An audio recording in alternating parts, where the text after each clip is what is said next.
Welcome to the Centre for Brexit YouTube channel. Today we're joined by our centre researcher, David Hearne. So David, the UK has now been on lockdown for a week, with no sign of normal life returning anytime soon either. Experts saying it could take up to 6 months. Do you think the public are now starting to understand just how serious this actually is? Yeah, I mean, it's obvious, right? I mean, let's face it, in this country, you don't close the pubs for no reason.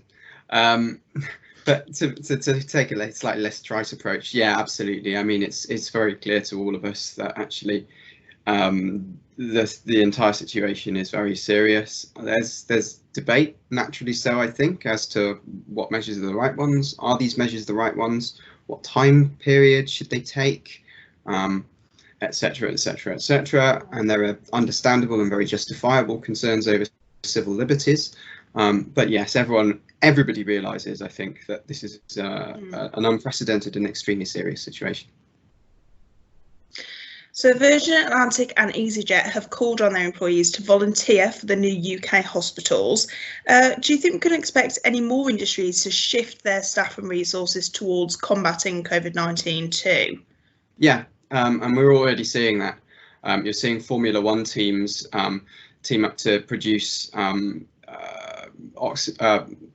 pressurized oxygen machines. You're seeing a number of companies who would never have dreamt of moving into this sector before look at producing ventilators. You've got people working virtually around the clock to try and pivot elements of their business, joining in what is almost like a wartime national effort to try and get this disease under control and save as many lives as possible. So I think all of that is showing that there's a number of companies that are pivoting and deploying resources in a direction that will help combat the disease. I don't think EasyJet and Virgin Atlantic will be the last. That's interesting what you said actually about a wartime effort, because it was something that I was thinking about earlier. Do you think we could have ever seen any of this really happening, like the kind of all these industries actually coming together? You know, I don't think I've ever seen it in my lifetime before. No, I didn't expect any of this. Politically, I think it's pivoting the entire discussion away from what has been for the last 40 years really a sort of laissez-faire orthodoxy, certainly since the advent of Thatcherism in the end of the 1970s, early 1980s. This sense that the government shouldn't interfere in markets, to suddenly a view where actually when you're involved in a wartime effort, the government does interfere, even if that's pushing companies and organising companies to do something that they perhaps wanted to do anyway. But the government already has interfered massively. It's shut down, forcibly shut down non-essential, or what it deems to be non-essential industries. Entire sections of the economy have been deliberately shut down by the government. If that's not government intervention, I don't know what is. You have the government actively pleading with companies to produce ventilators. You have the government saying, actually, we're going to pay for employees who've been furloughed for as long as it takes, more or less. You've got them saying the same thing about the self-employed. It's going to be very, very difficult to come out of this the other side. I think it's almost inevitable the government is going to step in and have to rescue some firms. It's very difficult when we come out the other side to then just switch back and go back to how we've done things in the recent past. I think there's going to be a long discussion on understanding that perhaps greater government intervention is something we'll see again in future, especially because actually a number of industries which have been labelled declining or not useful in some senses actually appear to be strategic assets. Manufacturing expertise, manufacturing ability, engineering ability suddenly looks now like it's a strategic asset. It's perhaps not something you want to let go of, even if it's not conventionally profitable. In times of emergency, it's really, really nice to have a company onshore that you can compel to produce the right equipment, whether that's in a wartime situation where we saw the Castle Bromwich car manufacturing plant produce Spitfires, or whether that's in a situation of a medical emergency as we face at the moment. And who knows what the next emergency will look like. But as and when there is one, it might well be sensible to say, well, this isn't just an economic issue, this is a national security issue. And certain industries we want to ensure we have bare bones capacity for national security. So lockdown could kill off thousands of pubs, shops and restaurants, and universal credit claims have surged in the past couple of weeks. Do you think a recession is possibly on the way? I think we're in the middle of one already. I think it's not a question of will there be a recession. I think we are currently in the middle of a recession, or at the beginning of a recession, I should say.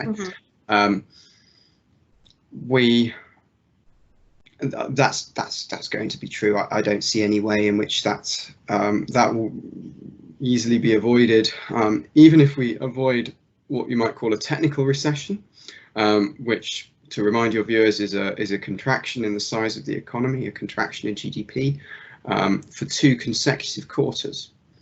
Even if we happen by some miracle to avoid one of those, we're going to see a massive fall in GDP in the next quarter, and that will not be made up in the quarter after that. So we are going to see what most of us would class as a recession.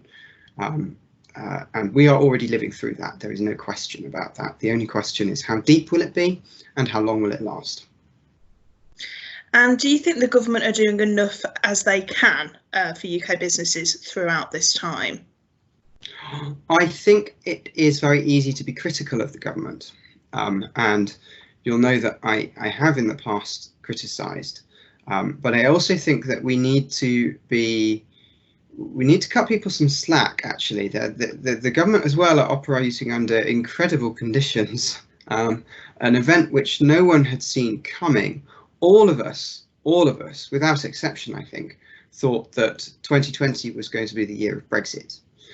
Boris Johnson ran on an election campaign in December of, getting Brexit done. Now that was a bit of a fiction, as we know, but the UK did de facto at least leave the European Union, even if we are effectively still members during the transition period.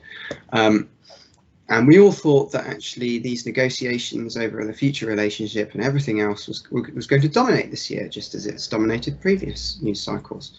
So this has come out of nowhere. And the government are having to respond on the hoof to an event which nobody had foreseen. Nobody realised, I think, quite how quickly it was going to become, how quickly it was going to escalate.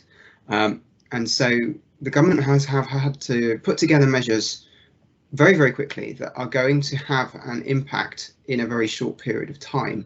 And because of that, they've been a bit limited in terms of what measures they can take. And there are other measures which I would suggest would be useful in the current context, some kind of payment to all, if not all citizens, and certainly a subset of citizens, along the lines of what has been called previously a universal basic income. You can call that a negative income tax if you like, however you want to phrase it. A payment of that nature would be, I think, useful in the current circumstances. But there's no question about it. The government have faced a very, very difficult problem. Are they doing enough? Well, if they did nothing more, then no. That much is clear. The economy is going to tank. There's no question about that. In some ways it should tank, because if it doesn't, then what are we all doing? But it's the government's job then to try and support that, to try and help the country work through it, to minimise the economic damage, as well as to ensure that we save as many lives as possible. And that's a tightrope that's difficult to walk at the best of times. And these are not the best of times. So the government will have to take further action. Of that there can be no doubt. What actions they take, how they take them, well, that will be difficult to see, and that is what they'll be judged on. But yeah, a good first effort, but more needs to be done.